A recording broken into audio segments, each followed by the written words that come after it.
Понудата на премиерот за влез на ВМРО-ДПМНЕ во владата е непристоен предлог за Христијан Мицкоски. Лидерот на опозицијата на Facebook профилот му одговори на Заев дека тој предлог бил надвор од неговите морални принципи. Порачува дека функциите и мандатот ги дава народот, а не поединци кои сакаат да си ја спасат кариерата.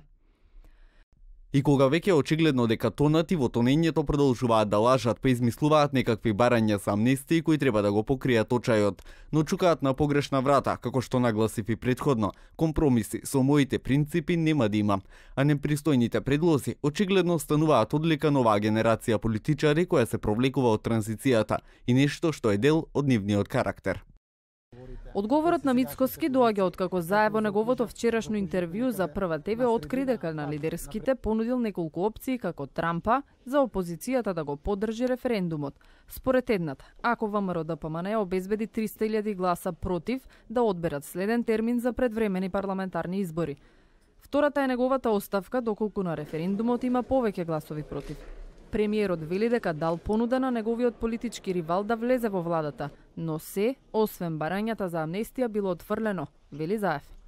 Испратив покана, влезете во владата. Јас ќе го поделам мандатот со вас да одработиме за државата. До кога? Додека не станеме полноправна членка на НАТО. Тоа е крајот на 2019 или евентуално почетокот на 2020, по демизионирањето на процесот. До тогаш ќе ги отвориме поглавијата за Европската унија. И референдумот ќе успее. Абе заедно да седиме и да одработиме за Македонија. Ако сме за НАТО и за Европската унија. Ова е неповторлива шанса. Се молчише малку на ова прашање, за после тоа да се каже дека ама ние не го баравме тоа од вас. Тука стане јасно дека пуста амнестија само тоа е интерес. Кампањата за референдумот е отпочната и линденските говори неформално го најавија нејзиниот тек. Официјално ниту една политичка партија ја нема започнато. Од владата велат дека ги разгледуваат можностите за информирање.